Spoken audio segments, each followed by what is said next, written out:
Ang pagbusong sa isa ka iloy dapat ginapreparahan financially. Dapat preparado ang mag-asawa kag naintindihan ini sang Riverside Medical Center. Gani may ginatawag nga pay-light scheme ang ospital. Pwede mo maamat-amatan bayad nga daan ang ospital samtang nagabusong ka pa lang. Para pag-abot sa adlaw sang delivery, mag-ana lang ukon, stress-free na ang mag-asawa. Actually, Sir Mig, dako gid ang iya advantage. Ang importansya, especially sa mga bag-o pa lang bala nga married, nga bag-o nga first baby nila. So, one of that nga gina-concern nila is ang stress financially. Yes, kaya dapat kung kabusong ka, ginapreparahan mo na siya. Halin sa sugod sa isa ka bulan up to nga magbata siya. Nag-create ang Riverside Hospital kag ang ubigay ni department sang ini nga program to help ang aton nga future mommies to be nga makasave sila. Dok baga do savings ni nila installment plan namon wherein nga pag-enroll nila pwede sila ka-down 1,500 until such time nga makomplete na nila ang gina-required nga unod sang package. Ara sa gihapon ng ilang package nga sa 16,000 pesos, baka normal delivery ng isa ka iloy sa Riverside. Kag sa 19,000 pesos naman para sa cesarean delivery. Pwede ini mahulog-hulugan para hindi bugat. So, ang aton packages, we have CS. Ang rate sa aton CS is 19,000. Kung may PhilHealth, kung wala PhilHealth, 34,000. Kung normal delivery, 16,000. Kung may PhilHealth, kung wala PhilHealth, 30,000. Mayara man kami bago nga dugay na namon nga gali promo ang aton Paylight. Ang Paylight nga ginatawag bali mabayad ka installment.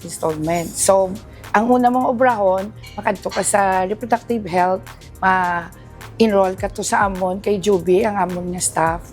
Tapos, after sina, makadto ka dason sa cashier, dason daily, or monthly, or kada pila ka magbayad, hasta ma-pay out mo.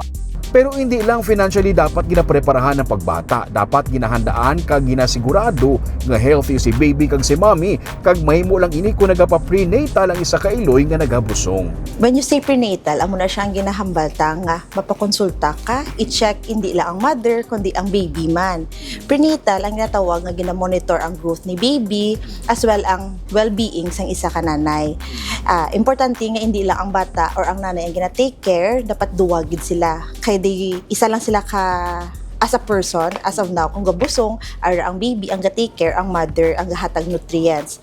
So, ang aton prenatal, damo na siya importance, nga mga benefit, bala, nga, importante gid nga, agad dapat ka pa prenatal ang nanay. Una, para ma-monitor ang growth ni baby, kung healthy ang baby, kung may mga problema, ma-address as early as possible. Example, if may diabetes or high blood, at least ma-control para ang well-being ni baby kung mag-deliver healthy aton baby. Kag sa pagpa-prenatal, mayara sang schedule nga ginasunod sa Riverside. Ang aton nga schedule for sa Reproductive Health Center, located na siya sa ground floor. Near na siya sa aton one-stop shop nga building. From Monday up to Friday, we have 9 a.m. up to 3 p.m.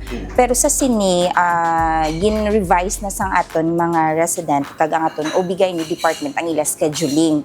Bali pertaining into prenatal check-up kagay ni cases. So kung magpa-prenatal sa kung sinong nagabusong, bali Monday, Wednesday, Friday, 9 a.m. to 3 p.m.